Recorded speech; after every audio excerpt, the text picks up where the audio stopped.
Recording in progress.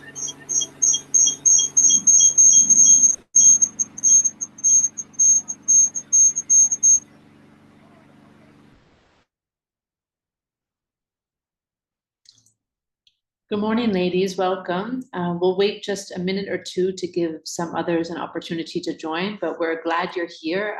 Feel free to jump into the chat, say hi, and we'll get started super soon.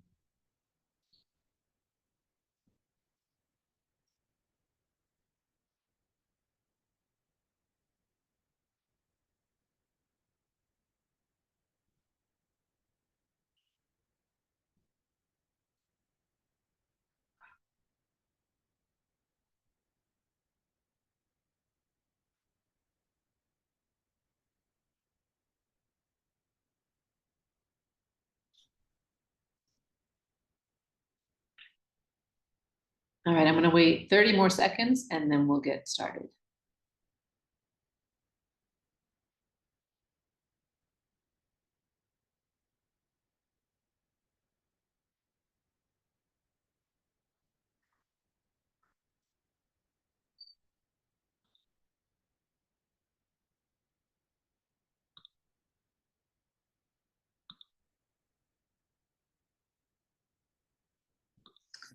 All right, ladies, let's go ahead and kick off. Welcome back to the BIC Africa Acceleration Program for Women Entrepreneurs, or Female Entrepreneurs. I am Danielle. You all know me well by now, and I'm really excited to be supporting you today in this kind of open question coaching session rather than structured content. So today we're really going to be tackling what your individual barriers are. A few of you sent through some things over email. A lot of you didn't, and that's okay. The way that it's going to work is I will go through the order in which, feedback was received from the women that sent me emails. If we then have time remaining, then I'm happy to also answer any questions that come up in the chat. But even if you don't have an opportunity to talk through your barriers today, or you haven't really had an opportunity to sit down and think about them, I believe that a lot of what you hear us discussing with the women who did send stuff in is going to be very relevant to each of you anyway. As business owners, we tend to go through common challenges and yet think that we're all alone. And today's session, you'll really understand that you're not alone. You know, the hardships that you're experiencing and the barriers that you're experiencing are common amongst many of us, if not all of us sometimes. So hopefully the advice that I give to the women that do get an opportunity to chat with me will be equally relevant for all of you. But before we get into the content that we are going to talk about today with the individual women, I'd love to hear in the chat from you. How has entrepreneurship been for you lately? What have you been experiencing? Let me know in the chat how it's been for you.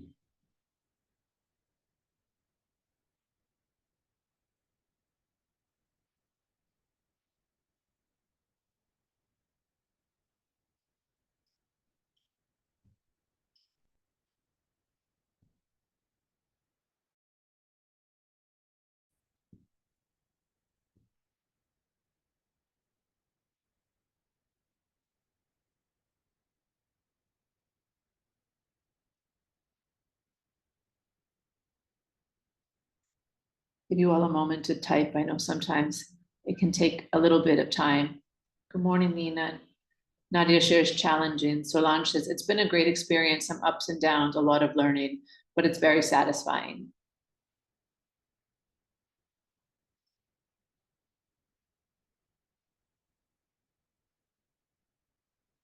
Marek says, it's been quite exciting and also very challenging, specifically as a woman working in a developing country for her.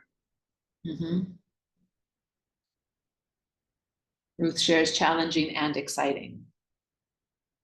And as you keep typing, I'll share a little bit with you. So yesterday, I actually celebrated my 11th year as a business owner, and I sent out an email to my mailing list, letting them, let them know about this milestone. And I also shared, the journey has been tough. There's certainly a lot of highs. There's also a lot of lows. I feel like after 11 years in business, it doesn't really get easier. There's parts that do get easier, but in its entirety, there's always a new challenge to overcome. There's always difficult decisions that we have to make. There's also always a lot of learning that we have to kind of keep up with, whether it be the technical part of whatever the product or services that we're offering, or the more intricate parts of business, like managing people, managing finances, dealing with everything that comes with operating a business. And then on top of that, we also have life to deal with. There's going to be life moments that just happen that we have to put our focus towards. And, the more that we grow in life and that we age in life, the more experiences we have that we have to kind of deal with. And, that alongside entrepreneurship is also very, very challenging. And thank you for the congratulations. Let me read out some of your other answers. Mugadza shares lonely. Yeah, entrepreneurship can be super lonely because maybe we don't have people around us that are doing something similar. Maybe they don't understand. Maybe we're getting a lot of, negativity from our friends and family who think it's not going to work, or they project their fears onto us. So yeah, it can be super lonely. Ade says, it's been quite stressful for me this period. Juggling family and business has not been easy, but it's totally worth it. Yeah, exactly. That's what, I was kind of just sharing as well. And Gabi, so it's been a challenge, lost one resource to resignation, have had to balance our workload among the remaining team members. Yeah, managing people is super hard, and we can't keep our employees forever, no matter how satisfied they might be. They might be looking for other opportunities at a point in time, and maybe we don't have the time to bring on somebody else on board, and we need to manage the rest of our team and that workload. These are definitely the challenges as leaders. Hannah, the most challenging journey, and every day is something new going on, learning process. Exactly. So, everything that you ladies have just shared is exactly what, the common experiences are as business owners, as entrepreneurs. And, we have to try to find a way to somehow balance out the great moments and the hard moments, and that really takes a lot of resilience. So thank you for sharing that. I'm now, in the interest of time, I'm going to jump straight into the barriers that you ladies have sent to me. Again, I'm going to go in the order that they were sent through. So these are the 4 that I got via email. So I'm going to go through them in order, and then when I call your name, if you're here with me live, then feel free to turn your video on. If not, then definitely at least turn your microphone on so we can have a conversation. If a lady's here and she's not yet in the meeting, then I'm going to skip over her and come back to her after. And as I said, I will address any other questions once we get through these initial 4. Okay. So the first one is Jihan. I see her otter is here. Jihan, are you here?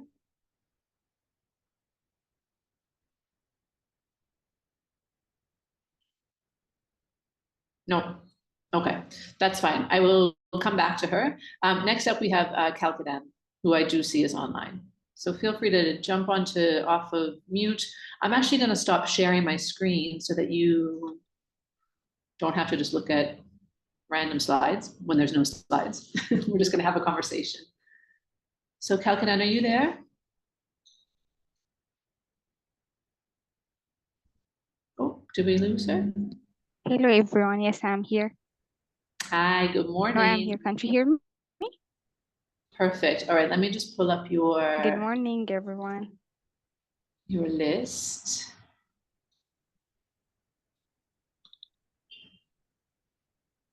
Okay, great. Okay, so Kalkadan, you have quite a few that you wanted to chat through. I'm just going to go through them in the order that you've listed them. So the first one, you talk about financial barriers. So you mentioned the materials to be purchased according to your business plan don't match with the current price in the market. There's a large gap since equipment, chemicals, and machines are becoming expensive. You're trying to get funds from different grants, investors, and organizations to excel more. Yeah, financial barriers are going to be things, and in fact, a number of you ladies mentioned finances, and I'm sure that it's something that affects most of you. Financial barriers are always going to, unfortunately, be a challenging part of business, because we always need to figure out, yeah, this is what I need to be paying for, and then this is what I need to be expecting as revenue. And of course, the expenses part tends to be a bit more predictable than necessarily revenue, because revenue is very much dependent on the clients that we're able to bring in. So Kalkanan, share with me a little bit more, like what have you been doing so far to try to combat this difference between your business plan versus what you're actually having to outlay? Do you know exactly what your numbers need to be?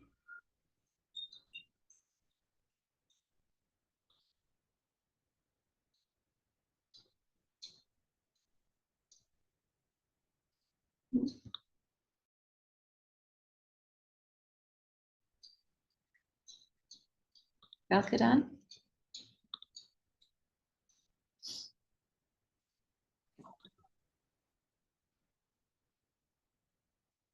Okay, maybe there's a bit of a challenge with her microphone. I'm just going to continue then. So with any of you who are facing any sort of financial barriers, whether it's because your expenses are becoming more than you expected them to be, or because you're not earning enough revenue to cover them, the first step is really to know what those numbers are, right? When you know, hey, this is going to be the amount that I need to put out every single month for business expenses, then this is my pricing. You can start to understand exactly how many customers you need to bring in the door in order to cover those expenses.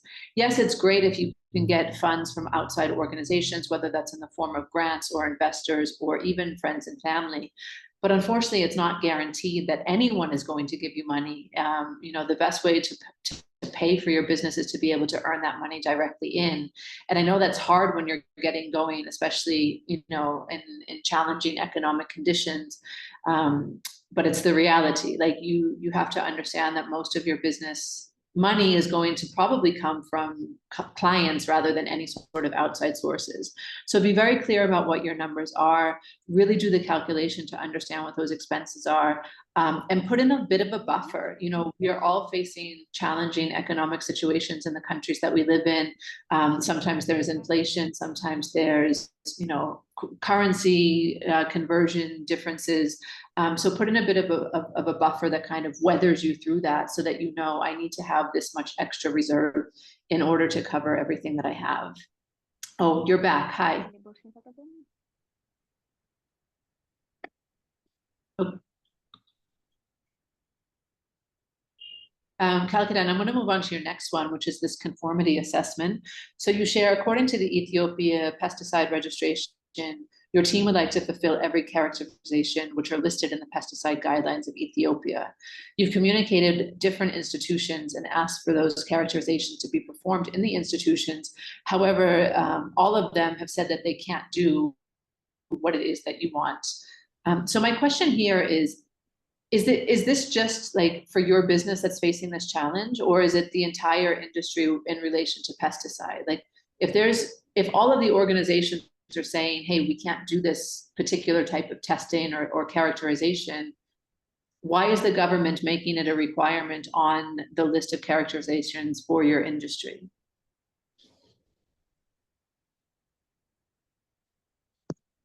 Okay, can you hear me now? Yeah, I can. Perfect.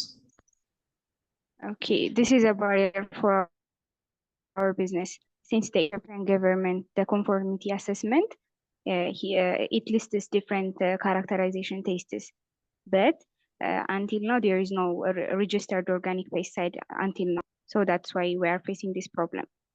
And the institution that we talked to so far, they can't do the characterization because they can't have the access, and it's very difficult for them to do our list.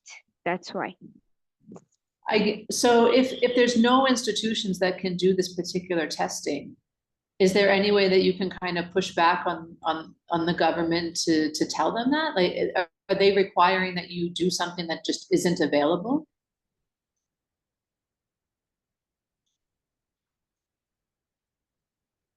Like we're trying to push the government, but we don't have that authority to push that government at the same time. Since we don't have that kind of power, we couldn't connect until that kind of power, right? You get my question, right?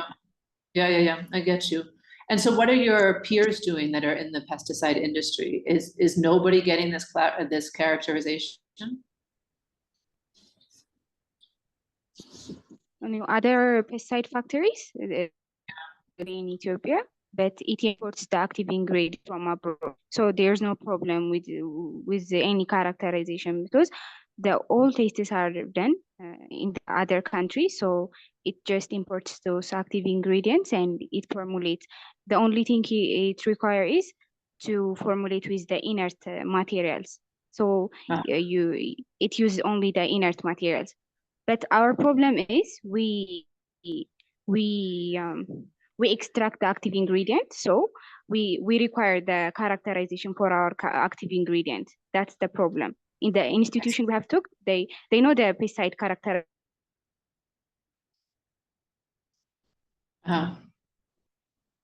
Well,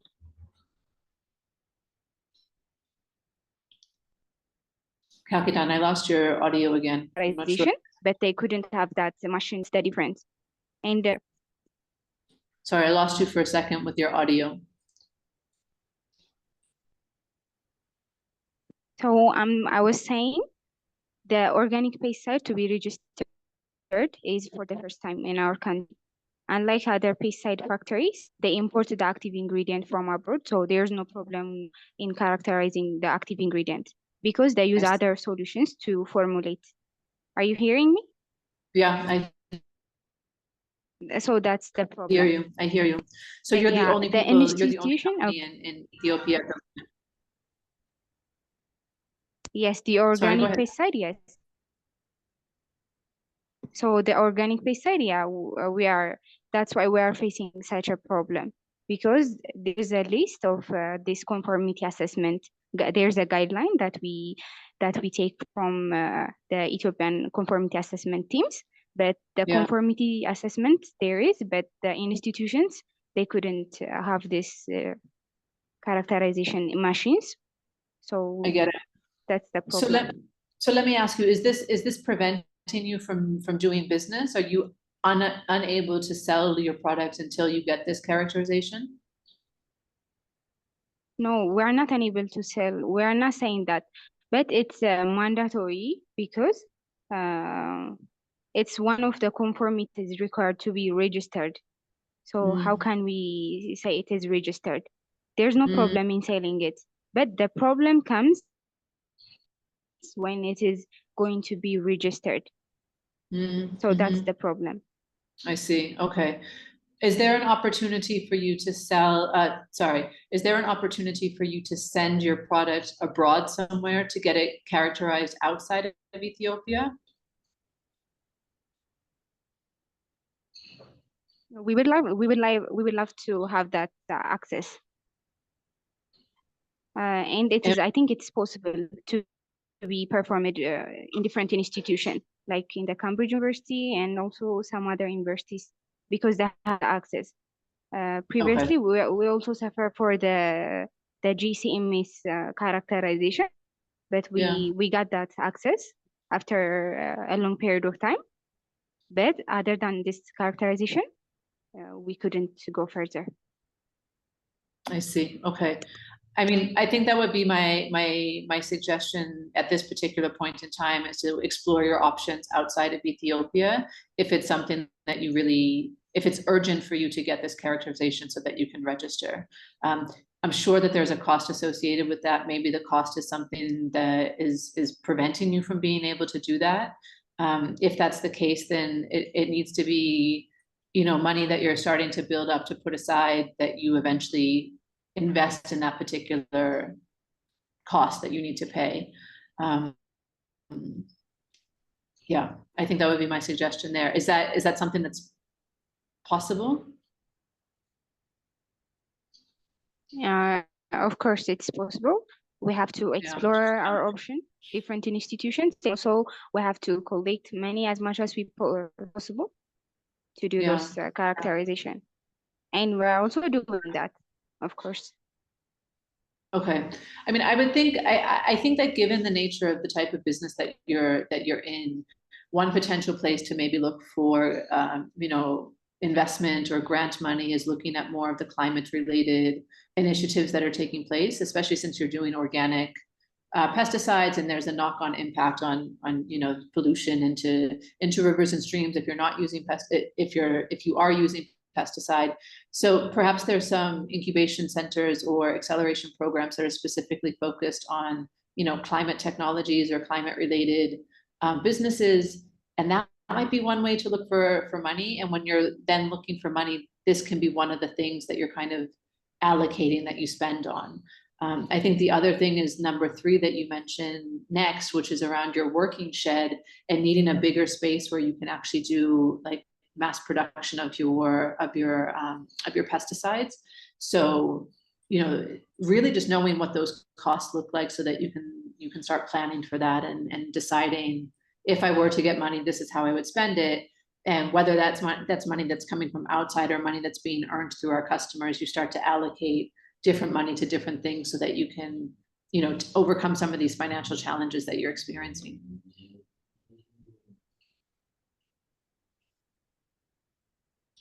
I'm going to go down to your next one, which is packaging materials.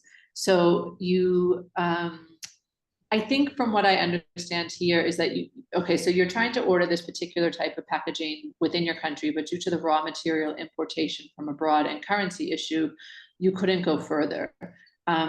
So do you have an alternative packing type that you're using at the moment, or you're really just wanting to use this particular type?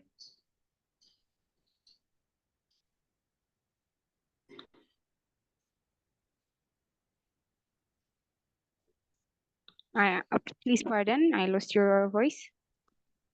Okay, so I was asking you about number 4, which is around your packaging material. And you mentioned how it's difficult for you to now get your packaging material because of importation and currency exchange. So what are you using instead?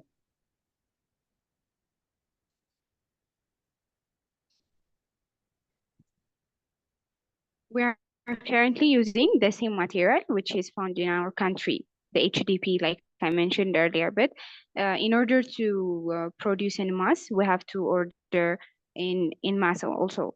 But the problem is now, due to the country problem and political issues currently, they couldn't import that HDP material.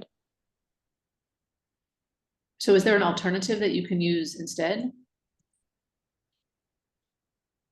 There's alternative, but the HDP material is more comfortable and valuable, really related with our product. Yeah. Oh, that is a barrier.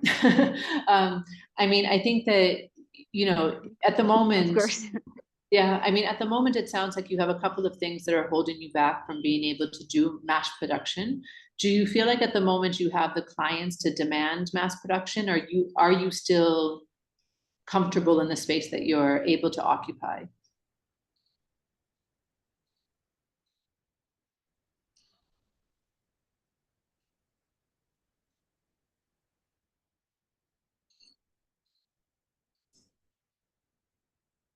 I don't hear you. There are Okay.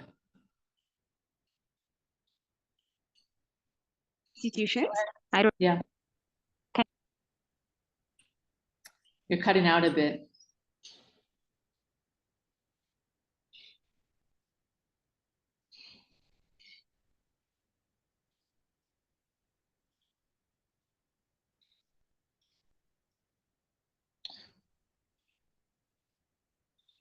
Okay, I don't hear her. Hopefully she'll be able to join us again in a few minutes. But let me just continue with my response and Kalkidan, hopefully you can hear me, and if not, you can certainly watch this on the replay. If you're in a position where you don't need to do mass production because your current client demand is there's a nice match, then some of these issues are issues for later when you're looking to scale.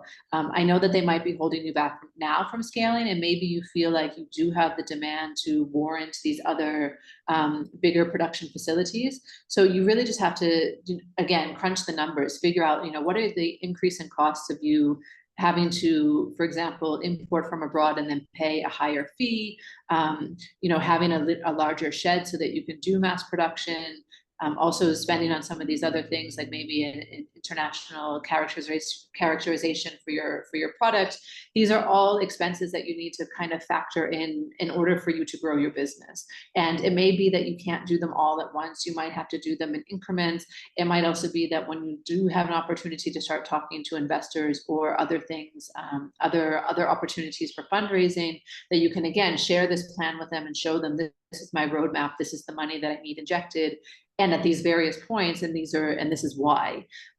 Often we can't scale all at once. We have to kind of take our slow steps and go as we grow, because we just don't have the financial capability to do so unless we have a big influx of cash. So for any of you who also are in a similar position to Kalkadan, where you feel like financial constraints are holding you back from growing, again, my suggestion really is be very, very clear about what those finances look like and understand how many clients do I need to bring in? How many customers do I need to bring in order to cover these expenses organically, meaning internally within the organization, versus where else can I go to look for finances, and what does that need to look like? I think for many of your businesses, investment itself, investors may not be so interested. It may be hard to find someone who's willing to invest as a shareholder, for example. It's not impossible, and maybe some of your businesses it will apply, but for many of you ladies, you may not be able to get external investment. You may be able to take on bank loans or maybe get grants from specific programs that are happening in your individual countries, or maybe you can get loans personally from friends and family. But finding an actual investor to take over your business is not a surefire solution. As an investor would be looking at a number of different businesses, maybe very similar to yours, and there's a lot of things that they may be interested in. There's a lot of things that they may not be interested in. So my suggestion is always try to make the money rather than look for the money. It's not always possible, but use that as a starting point as you're looking to grow. Kalkadan also shares that the path of entrepreneurship is somehow complicated. Government and government institutions are not giving support until the end. I definitely see this also here in Kenya. The government here is not at all supportive of small businesses. Taxation policies are very punitive to small businesses. Tax penalties are also very punitive, and yet the system is very clunky and hard to figure out. So Kalkadan, I get this. I totally understand where you're coming from, and unfortunately, there's very little that we can do to change how government behaves towards us. There's very little that we can do to change policies unless we're trying to do campaigning and advocacy and things of that nature. But we often just have to learn how to navigate the complexities of our own individual countries and our own individual governments and how helpful or unhelpful they are, and just understand that that's a factor of doing business. And it's certainly a barrier that we all will probably face at some point. Some countries are going to be more difficult than others. But we have to just have that resilience to kind of keep going and to navigate around that uncertainty in that landscape. So I hear you on that. I empathize with you. I'm sure the other ladies do as well. The last thing that you mentioned is networking access with investors. So asking for opportunities to showcase your product abroad and exchange information with investors. I think one way to do this, and as I mentioned a few minutes ago, maybe investors aren't necessarily going to be interested in every single business that is here within this accelerator program. But if you are looking to network with investors, and you are looking to network with even organizations that are providing grants for small business owners, I think Google is your friend. Just really starting to do research in your specific industry, put in your industry title, put in grant opportunities, and just see what starts to come up, and spend the time researching those things and understanding this is what the calendar of events might look like. These are places where there might be an opportunity for me to do networking, and understand that it will likely come at a cost. So again, making a budget for that, understanding this is the amount of money I want to be able to spend on networking activities. If it's overseas, let's say it's somewhere in Europe, then thinking about things like visa fees, flights, accommodation, the ticket for whatever networking event you're looking to go to. It might not be free. It might have a cost associated with that. And really just doing that research up front so that you can budget for it and you can plan for it and you can try to find an opportunity to go. You may also find opportunities to be sponsored as an entrepreneur to go to some events. Again, research is your friend here, and just looking to see what opportunities are out there.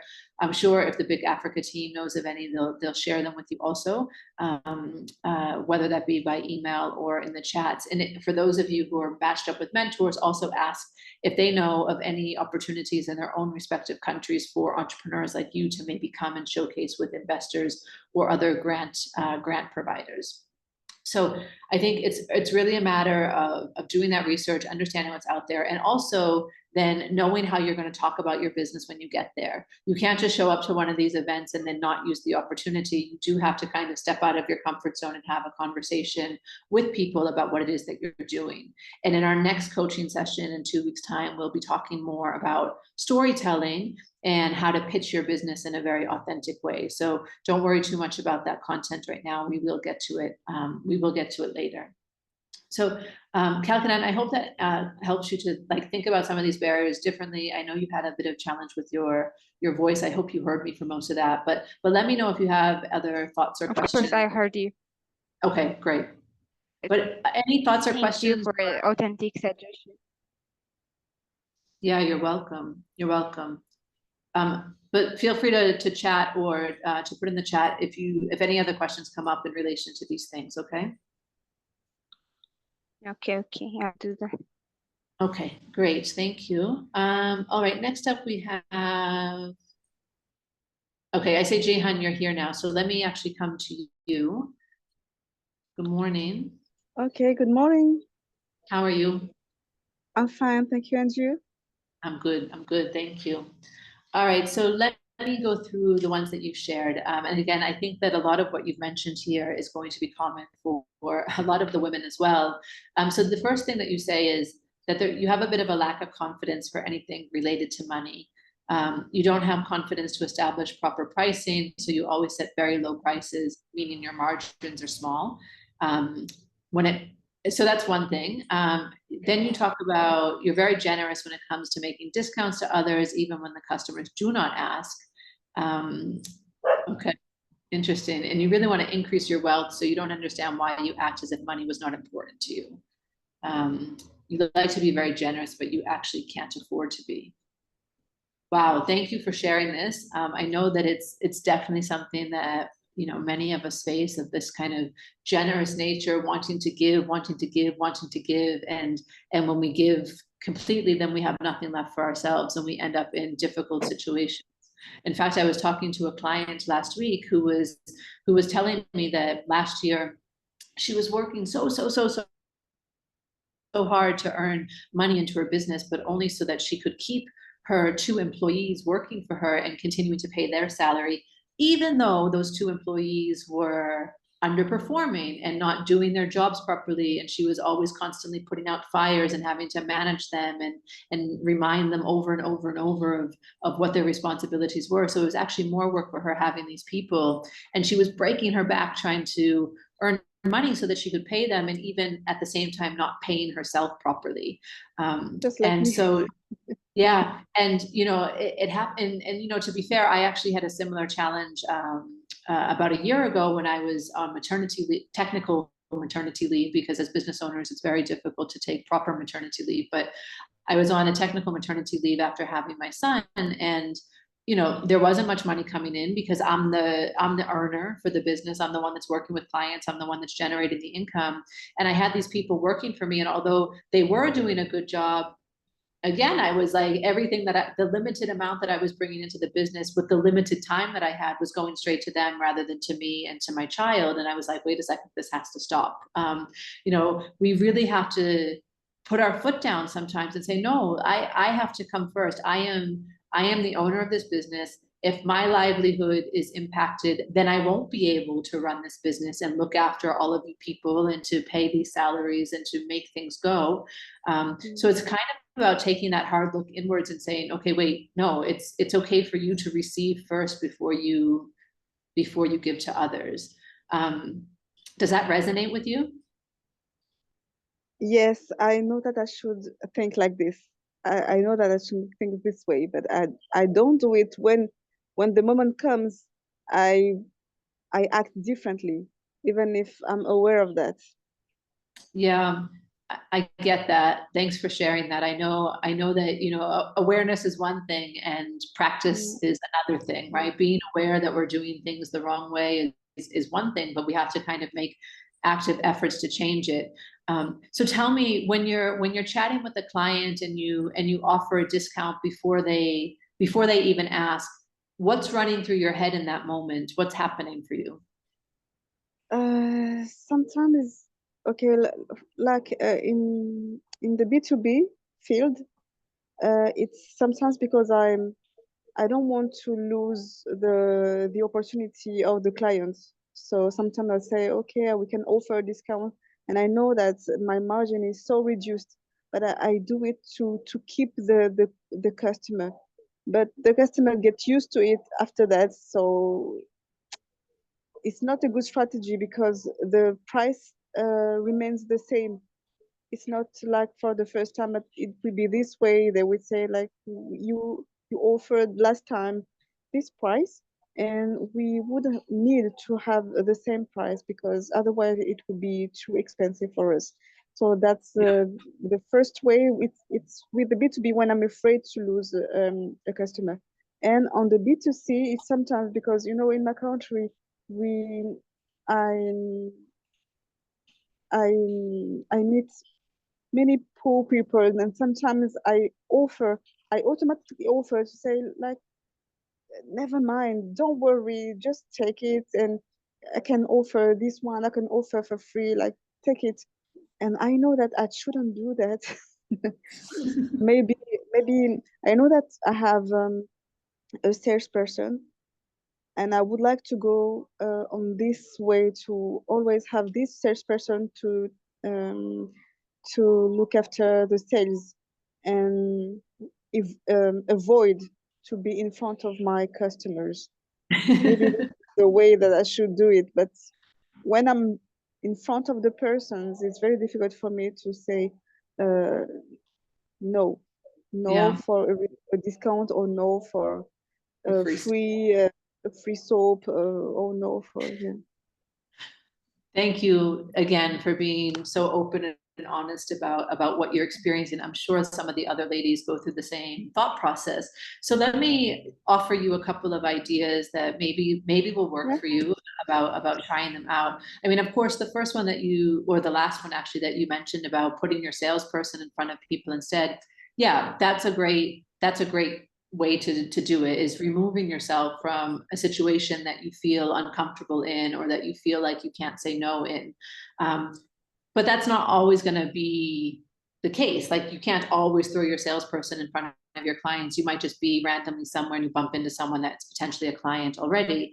So here are a few things that you can try to kind of honor the fact that you do want to also be generous, and that, you know, you do want to be able to help others and give to others, but also honoring the fact that your business needs to be able to earn properly. So when it comes to your B2B customers, your business to business customers, if you know that you're going to immediately try to offer a discount, or you might be in a place where you know that your client is going to try to get a discount. So you might not start, you might put yourself in a place where you say, okay, I'm not going to offer it first anymore, but if they ask me for one, you're probably still going to give it.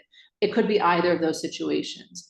My suggestion then, and again, this probably can work with new clients, and I'll talk in a minute about what to do with existing clients. But for new clients, if you know that you're likely going to budge on a discount, then start higher. Start with a higher price so that when you discount, you're actually getting the price that you want to be charging that gives you a good margin, right? Yes. They don't know that your price is higher. They don't know Yeah. that what you're initially quoting them is higher, but then you can still say, hey, our price is, I'm just going to say dollars because it's easy. Our price is $100. But you know that your price is actually $85, right? So then when they want a discount of 10% or 15%, you're like, sure, we can offer you a 15% discount And that brings us down to $85, which is now going to be enough to cover your margins, which is maybe your costs are $30, right? So if you can start with a higher price to begin with, then you won't be skimming your margins as much, and you're still then honoring that part of yourself that wants to be able to give them a discount or wants to, you know, not lose that customer because they feel like you're too expensive. Yeah. Thank you. Then for your existing customers, and actually before I get on to existing customers, when you make that discount, you can also put some conditions in place. You can say, we're happy to offer a 15% discount on your first 5 orders, or your first 2 orders, or your first 6 orders, or whatever the number is that feels right to you. And then we'll go back to the normal price. That way they don't expect to get this price forever. They know that it's for a set period of time or a set number of orders, and you're putting that condition in place to start with. Yeah. For the customers that you already have where you've been offering them a discount and now they expect that that's the price, I would say that maybe at the end of the year or at the start of next year, you send out a price increase notification to all of your existing customers, which says, hey, you know, due to market conditions and the fact that goods are becoming more, or our inputs are becoming more expensive for us to be able to produce the same quality, blah, blah, blah, blah, blah, we are increasing our price at this amount effective from this date. And that can give them an opportunity to, 1, place an order in advance at the still discounted price, and 2, to be aware that the prices are going to go up in a couple of months' time. You might still get some pushback. You might lose a couple of customers, but I think in general, when you're honest about it and you give enough notice about it and you tell them your reasons for it, people do understand, right? Like we go to the grocery store on a weekly or maybe more than weekly basis, and all of the goods on the shelves are more expensive, right? Everything is continuing to get more expensive. So why do we as small business owners feel like our prices need to stay the same when everything around us is becoming more expensive? Our customers can't expect our prices to stay the same forever either. What about the competitors? Because they don't increase their prices. So that's the problem, is to be more expensive than my competitors, and that could conduct to a change of suppliers. Do you have a lot of competitors? I have one direct competitor and 2 others indirect, but still in the market and can still offer the same products. But I have one direct that other company has the same products as me, and she always goes where I am. So it's like she has a very aggressive marketing strategy. Is, you know, we are a country, we are less than 1 million person in the country. So it's a very small country. So it's like we all know each other. And when my competitor knows that she is here, then she will do the same. This is why I would like to go international and try to sell in other hotels in the region, or in the region or in the continent. Well, there you go. I think that from now until the end of the year, if you can shift your focus to really looking at maybe international clients rather than local clients, then this price sensitivity won't become as big of a deal for you, because you won't be so reliant on this local market where you have this one direct competitor. So again, my suggestion, and you don't have to follow it, is just to kind of give you some ideas. Like if you can focus on that for the next few months and see if you're able to grow that business, then you could send out a price increase notification to your local clients starting in, you know, January or March next year, and know that you're going to be okay because you have this international business instead.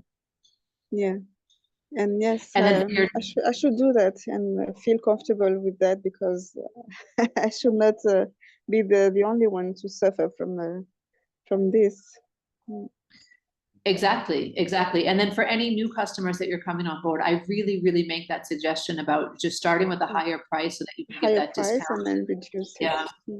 so that you're not skimming your margins so low, because it's only going to hinder you in your growth if you're not making the margins that you need to make. The last thing that you had mentioned was with your B2C customers, where you sometimes like to give out things for free, and there's poor people in the country and you want to be able to give them some. Here I have, again, 2 suggestions. One, for the ones that you want to actually genuinely just give to them because they can't afford, or you have, this duty that you want to be able to provide for others, set aside a certain amount per month that you're willing to do that with. So maybe you say, okay, I'm happy to give out 10 soaps a month or 20 soaps a month or whatever that looks like. And then don't go beyond that. And that way you still feel like, okay, great, I'm still able to support some people. I'm still able to give some things away without, again, eating into your margins and your livelihood too much. That's what I would say if you're really feeling generous and you want to be able to give in that way. That's a good idea. Put a cap on it, yeah? Then for the ones who are B2C, but who can afford to buy your products, perhaps just consider having sample sizes of your product so that you can give a little bit away for them to give it a try, but that you're not, giving them an entire product all of the time. And it could even be that you have sample sizes that you sell so that they can get a little taster of various things that you have in small quantities, and then they can do a bigger order for a full-priced item. Okay, yes, I have small size products, small size soaps. Great. So that's what I would say on those things. Thank you very much. Yeah, you're welcome. You mentioned one last thing. Yeah, okay, I also really want to touch on this one. So you mentioned when it comes to call customers to pay you, you do not dare. I want to touch on this because I'm sure this is something that the other women are facing as well. I see it a lot with my clients where we have this fear to ask for the money that's owed to us, ask for the money that is due to us, ask for the money that has already been agreed that the client is going to pay to us. I get it. I know that it comes from all sorts of different reasons. We don't want to talk about money. We're fearing the rejection. We don't want to listen to their excuses.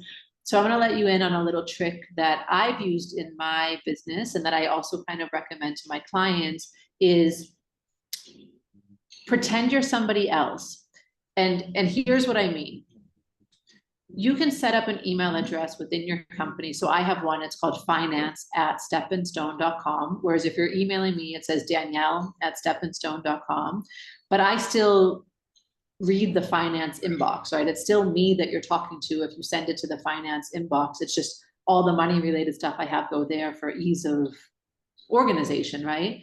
There have been times that I have emailed from that email address and I have just used a different name at the bottom. I've used the name of my accountant, right? His name is Mwangi. And I'm like, okay, best regards, Mwangi. And that way you kind of take a step back. You're one step removed from your customer in this asking for money thing, and you're still asking for your money.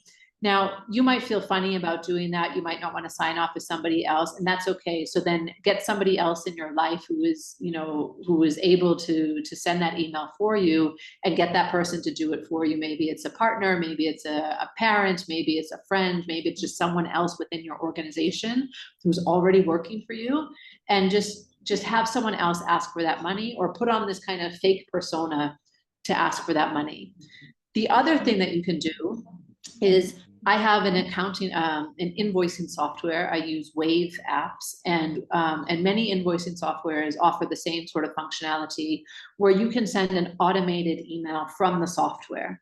So it will come out as, coming from your company, but via the software, asking someone to pay for their invoice. So again, it takes you one step removed from the asking process, but you're still asking for your money without feeling like it's you that's the one doing it, right? Yes, that's a good idea. Thank you very much. You're welcome. And at the end of the day, it's your money. If you've already agreed with the client, if they told you that they're going to pay you, then it's your money and they owe it to you. And again, I want to make kind of an analogy to the grocery store.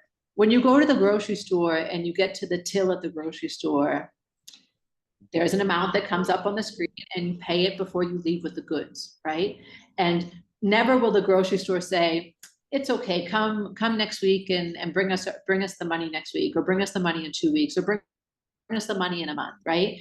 And yet as small business owners, we still have this feeling like, oh, it's okay if my client pays me late. Why? If they were buying your product in a proper store rather than from you as an individual, they would have to pay in that moment. So when the money is owed to you, when it's due to you, based on the agreements that you have, try not to feel guilty about asking for it, because it is rightfully yours. Thank you. You're I will welcome. try. Yeah, just try. You know, the more that you try, the easier it will get. It's just about doing it maybe the first 2-3 times, and then it becomes a little bit more comfortable. But it's all about practice and all of these things. You know, it's about practicing not giving the discount. It's about practicing asking for money. It's about practicing just giving away 20 soaps rather than 200 soaps. And the more that you practice whatever it is that you're trying to change, the easier it will become over time. Okay. Yeah. Thank you. Very All right. interesting. Thank you very much. You're very welcome. Thank you. All right. Next up, we have Joanna. Is she here? Yes, she's here. Okay, let me pull up yours. Hi, good morning.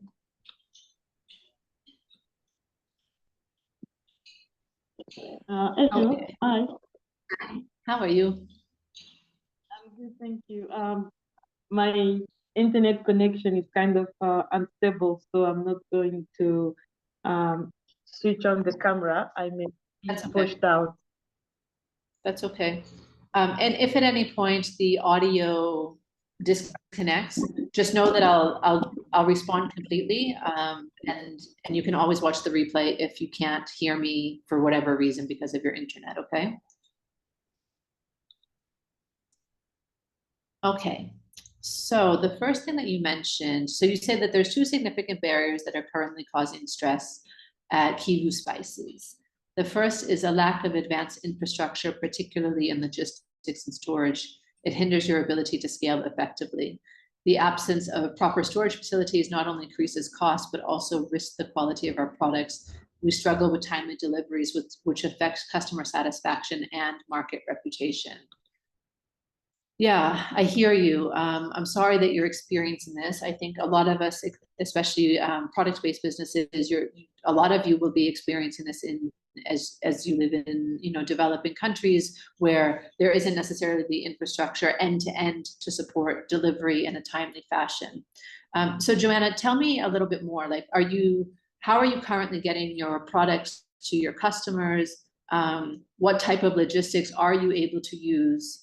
And what does that look like for you?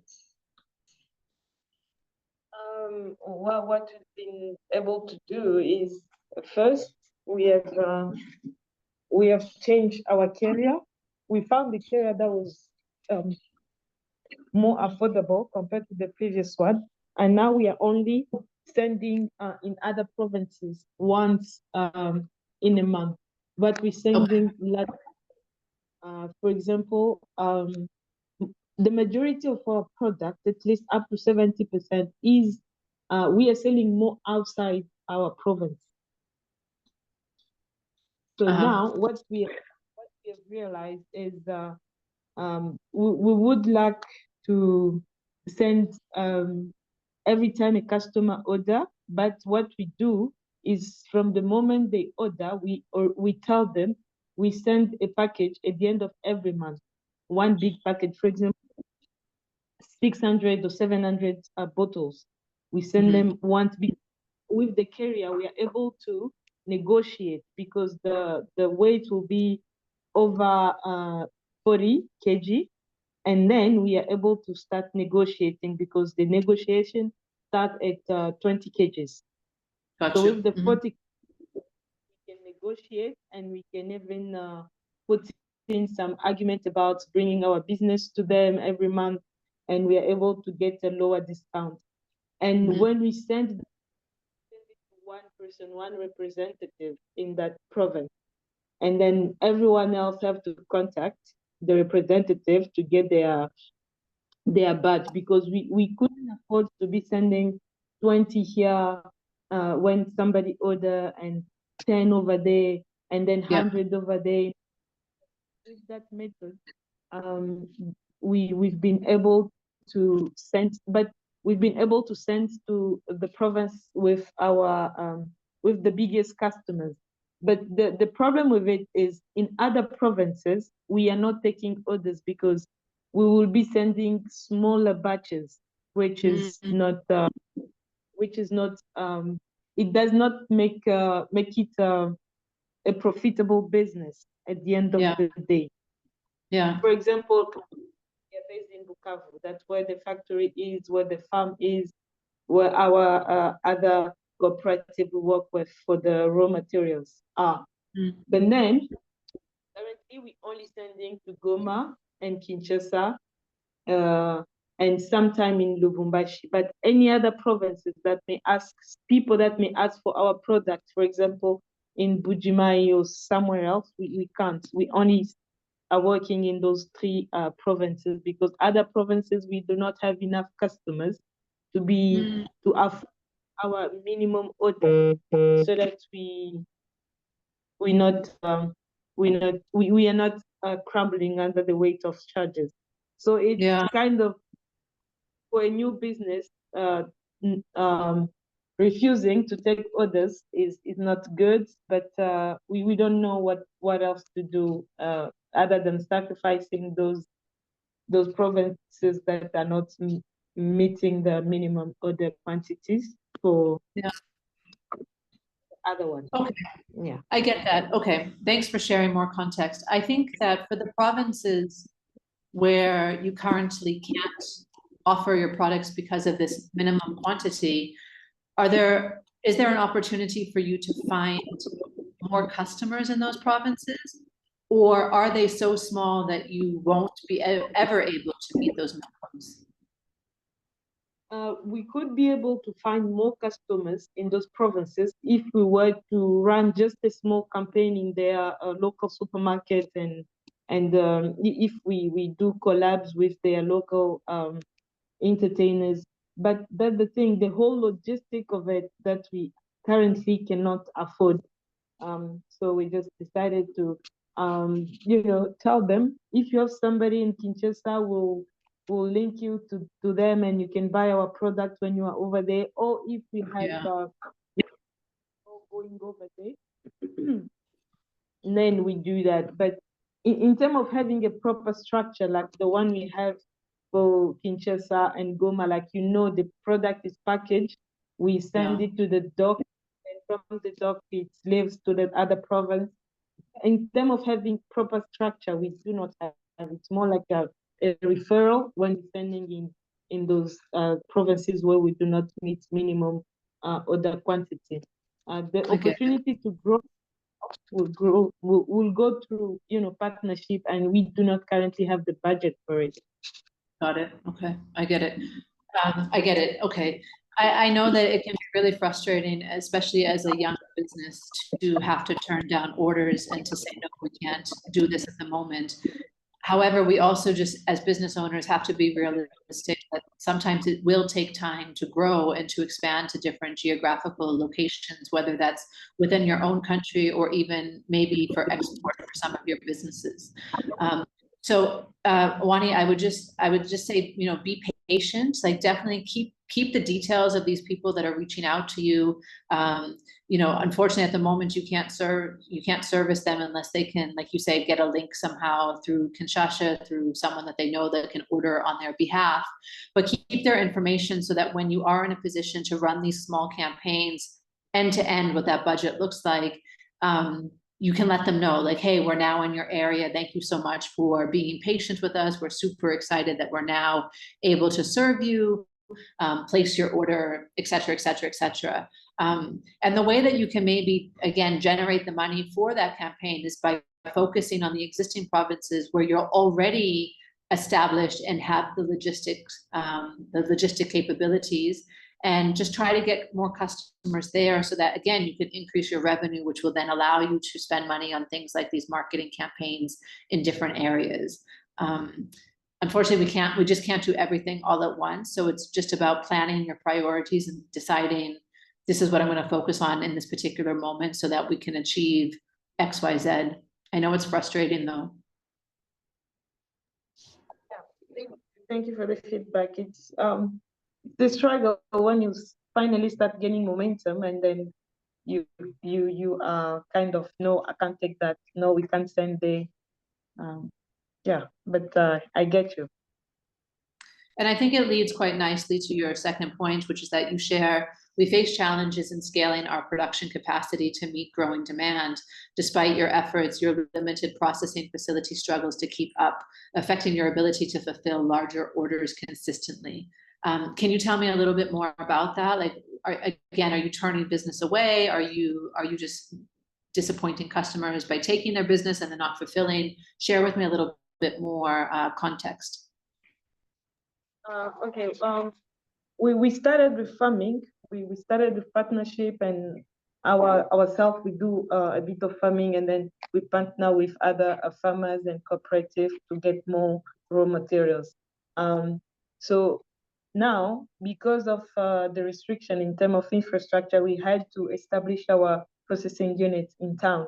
The problem with our town is a bit overpopulated, if I could put it that way.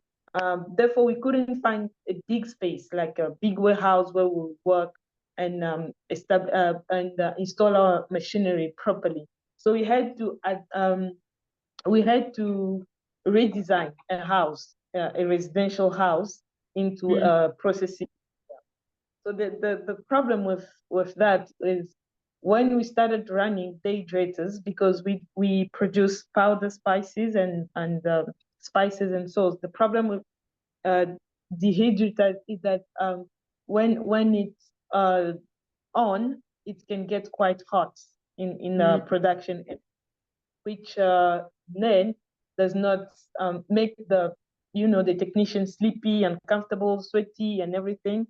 So so then we cannot, and sometimes it's quite unbearable, especially during this time, because this time from May up until September, it's going to be very hot this side. Yeah, so that's the issue. And then that problem led us to facing a situation like employee quitting on us, like, it's too hot, we can't work in these conditions. And we've tried to adjust and bring in aircons and opening some space so that air can flow properly. It's still not enough, because, well, it's a residential house that was converted into a warehouse. And because of that, when you look at our outputs per week, it's not, we are not able to have like an average throughout the week, because we are all the time trying to hire people, because when the previous one actually got hired, and then they decided to leave, and therefore our quantity that we are actually sending to the customer, sometimes they are exactly and over what they ask, and sometimes it's not meeting a requirement, and it's forcing us to, those customers that are now very faithful to us, they can sometime in the middle of the week say, no, to our order you should add 2 more bottles, and we're like, no, we can't do that. That would just be killing us. Because it's the whole structure, maybe, that is, it's not that we are not satisfying, it's those delays, it's worried them sometimes, and they're like, we can sign you up for a 6-month contract on 6,000 bottles every month, but are you really going to keep up? And okay, I get it. Again, I think it's a matter of, planning your scaling, right? So being very clear about what is your actual capacity. I know that at the moment you say like every week is different, that you're not able to necessarily produce the same amount one week after the other because of these other conditions with heating and ventilation and employees being dissatisfied.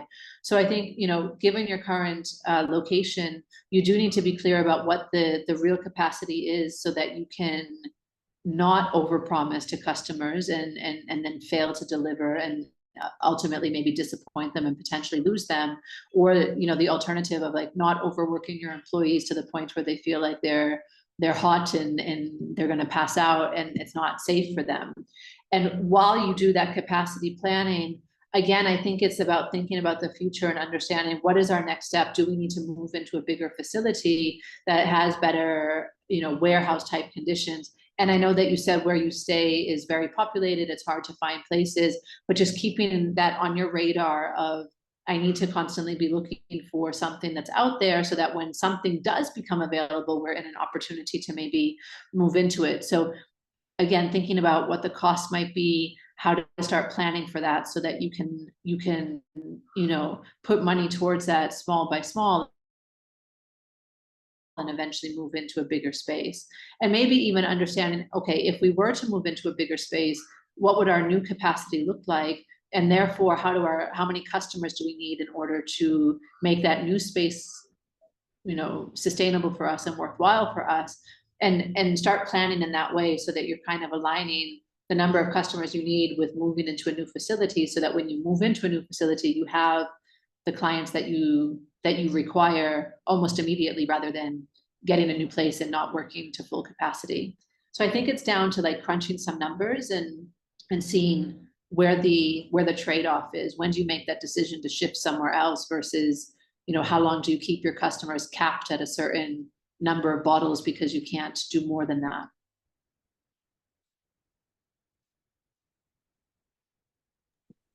Yeah, we've been working on such a plan. You see, the problem is we had originally, that's why we installed our processing unit in town, was source of energy. We couldn't afford to run the processing unit on generators and stuff like that. And the only place where we know our local provider, the state-owned company, is providing, and it's stable, and it's the required structure will be afforded to us, was in town.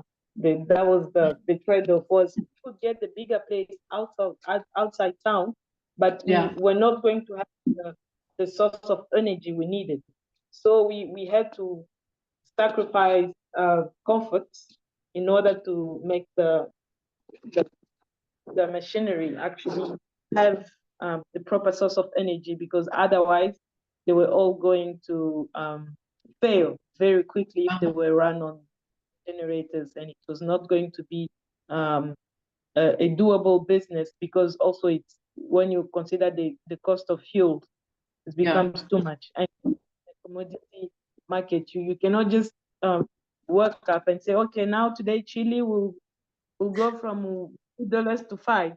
People say they will run away from you. I get it. So maybe it's not that you move outside of town into, you know, a bigger warehouse type facility. Maybe it's even that you look for like a slightly larger residential setup, which is in the same area that you're currently in. The configuration is different, so the aircon works better, or the fanning ventilation works better. So it may not be that you move into like a huge place that you then face these challenges of reliability with energy, etc. But maybe it's that you look for something similar to what you have now, but slightly better, given the information that you now have about your process. You know, I'm sure that if you were to go into another type of structure, like whether it's a house or a warehouse, now knowing what you know about your business, you could probably look at the layout a little bit differently and think, okay, it would definitely work in the space, or it wouldn't work in the space. So that could be an option too, is just looking at something also residential, but a different configuration or a slightly bigger configuration. Oh, thank you for the insight. Appreciate it. You're very welcome. Thanks so much for sharing. Okay, next up we have Nadia.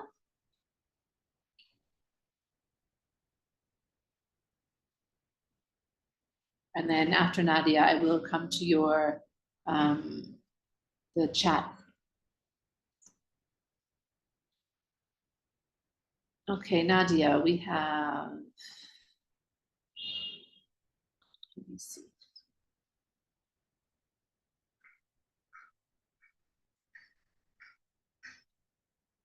Okay, so Nadia shares her barriers as a manager of the cleaning company that she's with, that she has.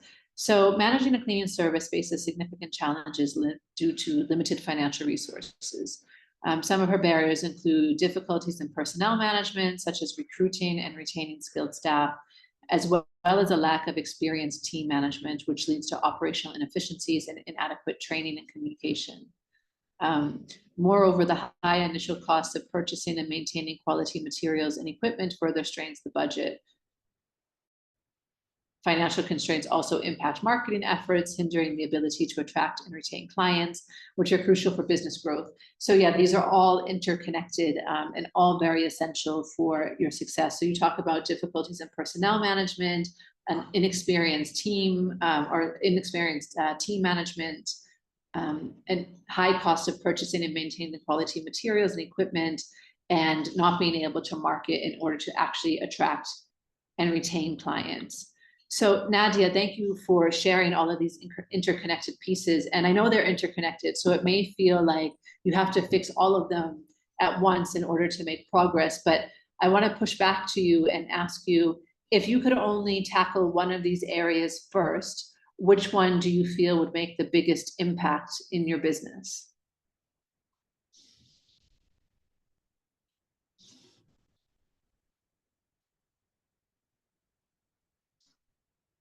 So feel free to come off mute and let me know.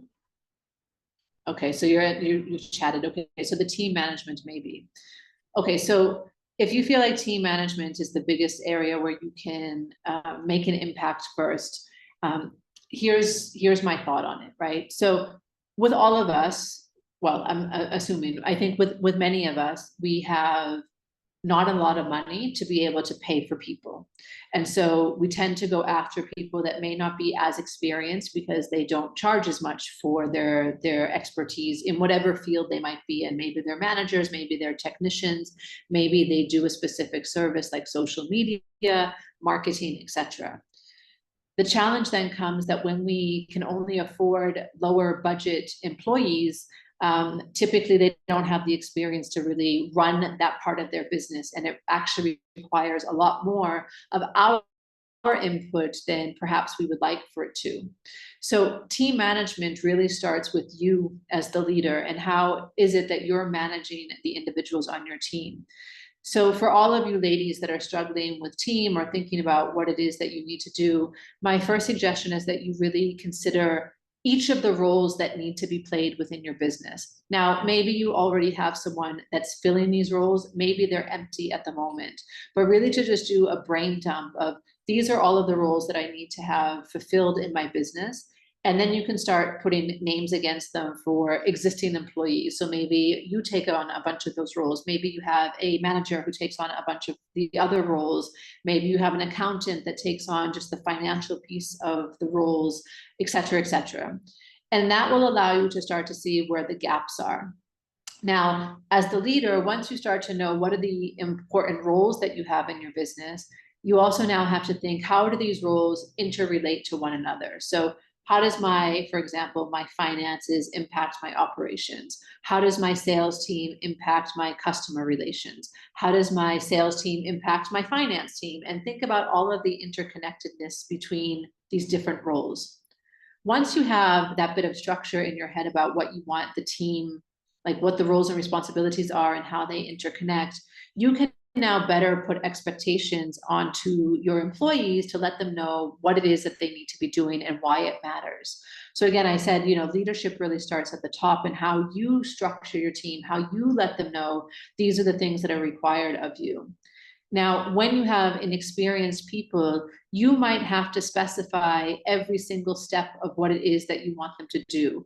Perhaps it's that you create checklists for them to follow. So something that is very repetitive, you can create a checklist that they just literally go through that checklist, making sure that they're doing everything that it is that they need to do. For something that isn't very repetitive, maybe it's a one-off type of task, you can write up standard operating procedures where you actually talk them through how to complete whatever it is that you're asking them to do. Let me give you some examples that might make sense in your business, and not just your business, Nadia, but more generally for all of the ladies' businesses. So, for example, you might have a standing procedure that before a meeting with the client needs to be contacted 48 hours beforehand to confirm that that meeting is actually taking place. Now, this is something that perhaps you would have an assistant do for you, like a PA. And your PA needs to know that this is the rule, that 48 hours before the meeting with the client, she is to send an email to the client confirming that the meeting is taking place. So this now becomes a task that they need to fulfill. And this is a task that they have to do every single time. Now, for them to know that there's a meeting with the client, the first step is actually check the calendar. Check the calendar and see what meetings are happening this week so that she can then prepare the emails confirming those with the client. You could even create a template for her to follow so that every time she's emailing the client, she has the exact words that she just has to copy, paste, and maybe change a few small details. So you're making the job repetitive for her, but also straightforward because you're giving her the tasks that she needs to do in those particular orders. Now, that could be the formation of a checklist, as I mentioned. Now, let's say you have a task that is not something that happens every single week, like something like emailing a client. Maybe it's a one-off task. The first time that it gets done, you might need to do it yourself in order for you to tell your team how to do it the next time. And it may be that you have to do it a couple of times before you get into the right sort of efficient rhythm with how it should actually run. But again, as the leader of the business, it really is up to you to kind of let them know, this is how I want the structure of my business to happen. These are the policies that I want you to follow. These are the procedures that I want you to follow. And try to create systems wherever you can. Try to create replicable processes wherever you can so that it leaves no room for deviation or uncertainty about exactly what it is that needs to be done. You also mentioned with your team management, like you mentioned operational inefficiencies. And so this will really help to make things more efficient if you can set some of the processes for them. And then you also talk about inadequate training and communication. What I would ask here is maybe, is there scope for you to offer this sort of training to your team management so that you're giving them some sort of professional development alongside their job? So basically you're teaching them how to do their job better by bringing in some sort of training that they can follow. Is that an option for you, Nadia? Just waiting for your.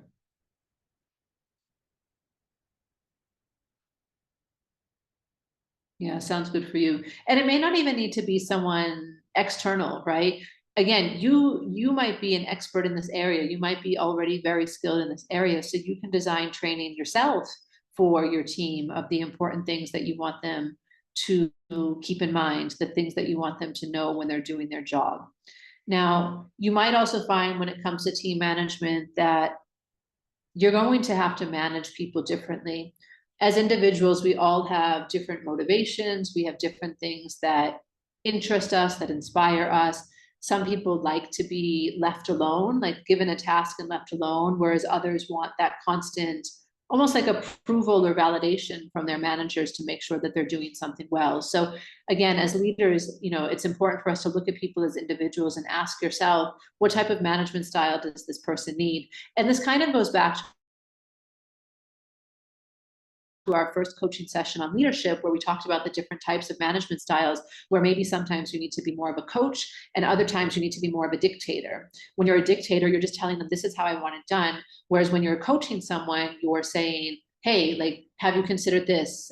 Talk me through your thought process, talk me through your action process, and giving them tips along the way of how they can do better. So, you know, really try to understand the individuals on your team to find out what best ways to manage them, and, you know, encourage your managers to do the same with the individuals on their team, and not just treat everyone like one version of a human. Understand that we have these differences that might be important to recognize. Yeah. Okay, great. You're welcome. Let me just check your email. So you did mention that there's all these other barriers, and maybe, you know, with improving the team and the efficiency within the team, that will help with these other pieces. You know, as I mentioned to the other ladies, when you're talking about finances and you're talking about financial constraints, this is definitely an area that we're all going to face at not just once in our business, probably at various points in our business. There's going to be financial challenges due to uncertainty, economic conditions, et cetera, et cetera. So really trying to just, again, have a real handle on your numbers, know what amount you need every month, what you need to be paying, and try to understand what that translates into when it comes to the number of customers you need, and then go out there and try to make it happen. Yes, marketing costs money. You know, some stuff we can do for free. Some stuff doesn't cost us anything except for our time, but it is important to understand, you know, what are your marketing channels? How do you want to be talking to your customers, and how are you going to get yourself out there? And we do have a session on that. In 3 weeks' time, there's going to be your final training session, which is on marketing, and Christelle will take you through different techniques that you can be trying. So maybe there are some free things that you can be doing to get more customers in. Maybe it's just about a matter of, you know, following up with your existing customers and seeing if you can do more business with them, so that you can just bring more business in through an existing channel rather than starting from scratch. But some of these topics are things that we will be covering in future training sessions as well. Okay. Okay, great. So let me just quickly read through the chat. I see you ladies have been quite active, and I wasn't paying attention. Okay, Solange shares, the buffer is very important for me because in our market, everything changes very often, currency, payment delays from customers. So this was in relation to adding a bit of a buffer on top of your price. Thank you for that. Boletiana, I'm sorry, I was traveling intensively last week, just came back home now, that's okay. Okay, so their first thing, market penetration and expansion, good strategy to reach national market, best competition strategy to compete with established brands and imported products. Number 2, workforce development. I am always in need of good workers to attract and retain skilled artisans and craftsmen, and not so many competent persons. Okay, just given the interest of time, because we don't have too much longer, let me start with the second point first, because I think a lot of people might be facing the same. Even Nadia shared a few moments ago in her barriers, you know, this thing about attracting skilled talent. So my question, I guess, for you, Boletiana, is what is the biggest reason for high turnover in your industry? Hello, Danielle. In fact, in the industry, and especially in the place where we are, we don't have many workforce. We don't have many people that are competent in this field. So, but we have some competitors not very far from us, and as we are a little structure, a little enterprise, we cannot afford to pay them the way the other competitors can pay them. So this is one of the things, is really the lack of people. So they think that they are important and they are needed. So when they have another opportunity, they always go. I get it. Okay, can you remind me what products you sell? We are in furniture, metal furniture, and how to say this? How to say bois? Furniture, les meubles. I don't know if someone can help me with this. It's okay. I'm sorry. No, it's okay. So one thing that I've seen work quite well here in Kenya, and maybe it can also apply in Madagascar or in other countries that you ladies are based in, is when you're in an industry where you feel or you find that there is a lack of skilled labor in that particular thing, especially yours is very artisan, right? It's craftsmanship. Maybe it's a skill that's long been forgotten or not established. I've seen organizations set up training institutions within their organization to actually train people to become these types of artisans. So it then becomes a little bit of a hybrid business model where you have a revenue making arm of your business, and then maybe you have like a not-for-profit, you know, NGO sort of arm to your business where you're then providing this livelihood training and, you know, use and develop and then make an income from. When you then have that NGO sort of structure, you can apply for all sorts of different types of, you know, grants or funding or just opportunities, whether it be from embassies, other NGOs, or people that are particularly looking after maybe the livelihood of women, because you mentioned that a lot of your people might be particularly women. You can maybe get sources of funding that fund that training element of it, and that then provides you with the, you know, the labor that you need in your business, where you're still paying them enough of a wage where you're competitive, but your real bonus is not just the wage that they're getting, but maybe some of the other benefits that you're able to give them through the NGO side of the business. Is that a model that you have considered or that might work for your business, or is it something completely insane? No, in fact, it's really the thing that I'm doing right now. But we are offering the training to the people around the place where we are. So right now we have like 15 young people and women that we train for free, and I have discussed with my friends, the family, and everyone to help me to pay the how to say this, the trainer, and to pay for the expenses. And when I did it on the social media, I discussed about it. There were one organization that helps women that were in contact with me, and they take in charge all the fees for the 6 women that we have in the cohort. But still, I don't think we can do that every time. And what I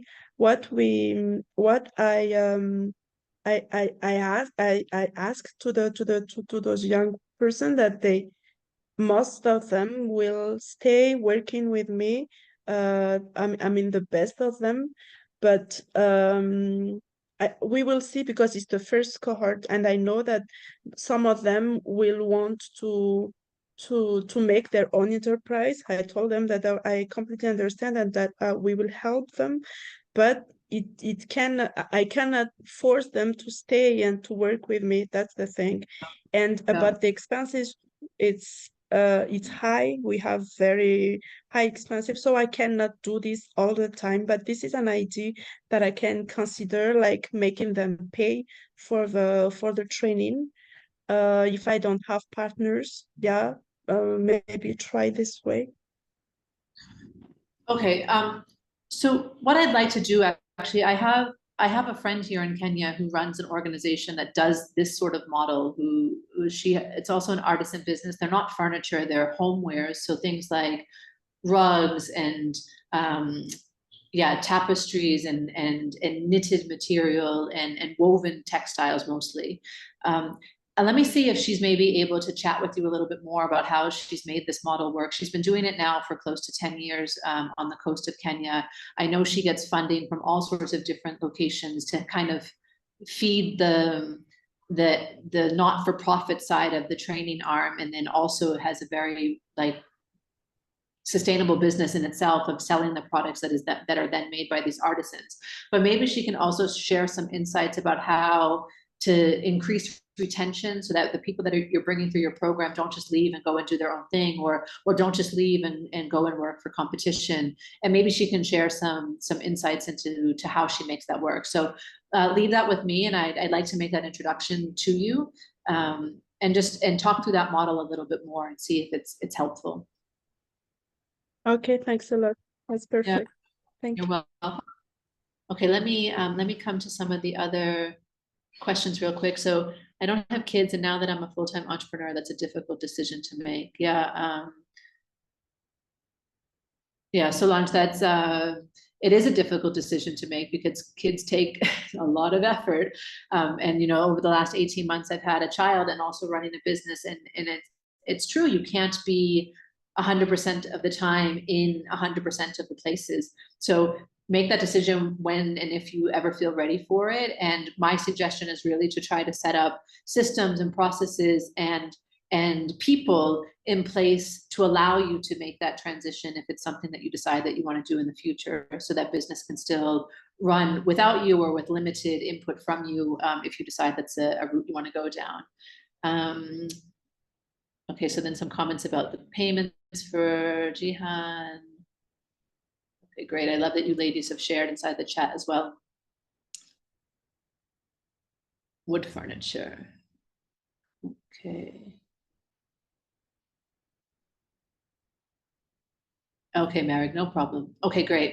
All right, ladies, so we are exactly at 1 p.m. I know that not all of you had barriers to share today. Some of you haven't had an opportunity to share them yet, so feel free to still send them over email. I'll try to respond to whomever I can. But hopefully also what I shared with the women today is useful to many of you, even if it's something that you haven't faced yet. It is certainly something you might face in the future.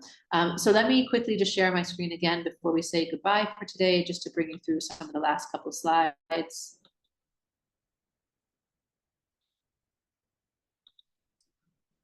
Okay, so here we go. Oops.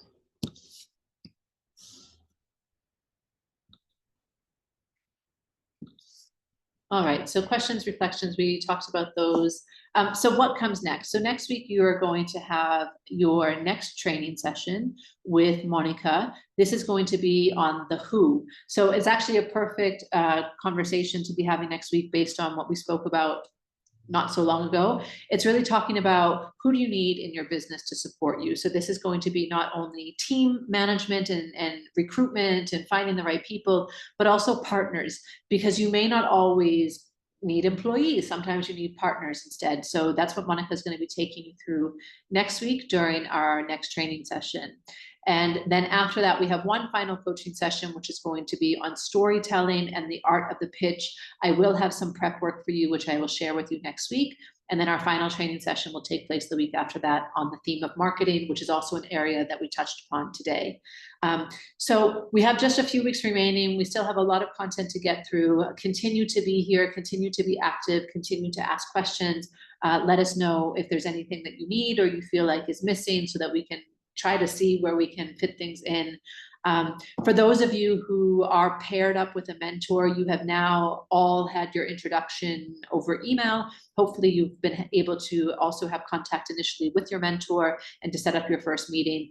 Definitely take advantage of that opportunity. You have only until the end of July to use up the time with that individual. You know, our European friends, they tend to take the month of August off. So we have to wrap up things by the end of July so that they can go off and, you know, bask in the sun while we're freezing here on the continent.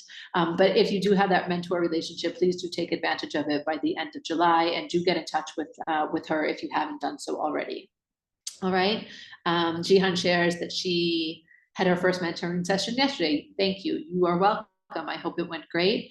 I'm glad to hear that those relationships are already forming. All right, ladies. So without further ado, I will just, I will say goodbye for today. Thank you for your participation. Thank you for your vulnerability. Thank you for allowing me to share some suggestions with you. I hope that they've been helpful. And we look forward to seeing you again next week at the same time and the same place. All right. Great. You're welcome. You're welcome, ladies. Take care. Bye.